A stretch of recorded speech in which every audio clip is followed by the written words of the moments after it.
¿Se puede protestar siendo cristianos? Yo digo que sí, pero la Biblia en Romanos 13 del 1 al 5 dice que debemos someternos a las autoridades superiores, porque no hay autoridad sino de parte de Dios, y que las que hay por Dios han sido establecidas, y quien se opone ante la autoridad, es decir, a lo establecido por Dios, a Dios mismo resiste, lo que nos llevaría a una condenación. Pregunto yo como abogado que estudió un posgrado en Derecho Constitucional, ¿es acaso el derecho a la protesta oponerse a la autoridad? No necesariamente, te lo explico.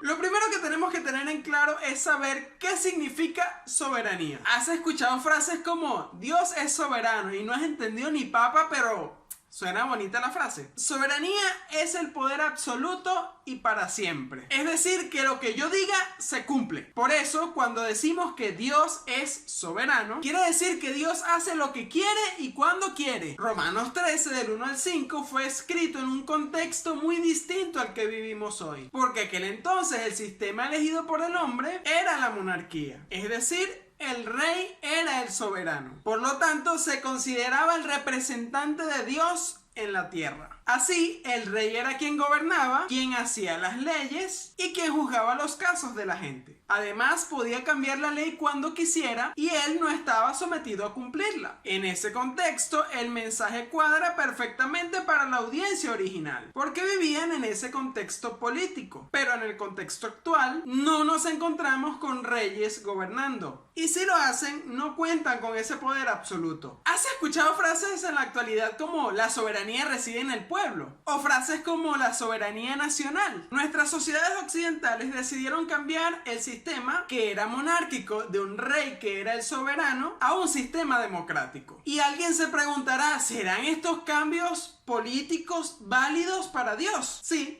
Absolutamente. ¿Quieres un ejemplo bíblico? En el primer libro de Samuel 8, el pueblo de Israel desechó el gobierno de Dios y quisieron que ahora los gobernara un rey, y Dios lo permitió. Luego de la Revolución Francesa y de la independencia norteamericana, todo cambió. El poder absoluto ya no lo tiene un rey, lo tiene el pueblo. Y el ser humano como pueblo, usando este poder que Dios le dio de decidir, se da a sí mismo una constitución que se convierte en la autoridad que hay que respetar. A partir de este momento es cuando los que gobiernan, como el pueblo, están obligados a cumplir con la constitución y las leyes. A diferencia de la época en que fue escrito el libro de Romanos, en el que el rey concentraba en sí todo el poder. En la actualidad, ese poder se encuentra dividido entre el poder ejecutivo, que es quien gobierna, el poder legislativo, que es quien hace las leyes, y el poder judicial, que es el que juzga. Estos tres poderes no pueden ser ejercidos por una sola persona, sino por personas distintas. Cuando vamos a elecciones democráticas y se eligen a los gobernantes, se sigue el procedimiento de una ley para elegir a la persona que va a gobernar. Esto se conoce como la democracia representativa. La autoridad de quienes nos gobiernan depende no directamente de Dios, sino directamente de las leyes. En ese contexto político, uniéndolo con lo que dice Romanos 13 del 1 al 5, puedo decirte que es mandato de Dios someternos a las autoridades que elegimos por medio del voto democrático y que son electas cumpliendo las leyes, porque la autoridad proviene, uno, de Dios, y Dios le dio autoridad al pueblo, es decir, a la gente, y el pueblo, en su autoridad que Dios le dio, eligió un sistema democrático, lo cual implica que el pueblo puede darse leyes y gobernarse a sí mismo, pactándolo en una constitución. A través de esa constitución y las leyes, el pueblo puede darle autoridad a una o varias personas que son parte del pueblo, para que a través de elecciones que deberían ser libres y democráticas, se conviertan por un tiempo no muy largo en gobernantes. Y al finalizar su mandato, vuelvan a ser parte del pueblo. Ahora bien, ¿qué pasa si la autoridad elegida incumple las leyes? Estos gobernantes no deben violar las leyes, y en caso de que lo haga, pudiera ser juzgado por ello, y en consecuencia perder su autoridad. De acuerdo con Romanos 13:2, mi interpretación para la actualidad es que si el gobernante incumple las leyes, está en contra de la autoridad que le dio su cargo, estaría en contra de la ley, del pueblo y de Dios, lo que le acarrearía para sí mismo condenación de parte de Dios, así como cualquier persona que no sea gobernante pero incumpla las leyes, o que resiste a la autoridad que sí está cumpliendo con la ley. Puedo protestar siendo cristiano, siempre que la autoridad viole la ley y agotes todos los procedimientos que la misma ley te da para que hagas valer tu derecho. Cuando un cristiano siente que sus derechos están siendo vulnerados y agotó todas las vías para hacerlo valer, en mi opinión, puede ejercer el derecho a la protesta si quiere y si lo considera sabio, sin que esto signifique una condenación de Dios para su vida, ni que esté oponiéndose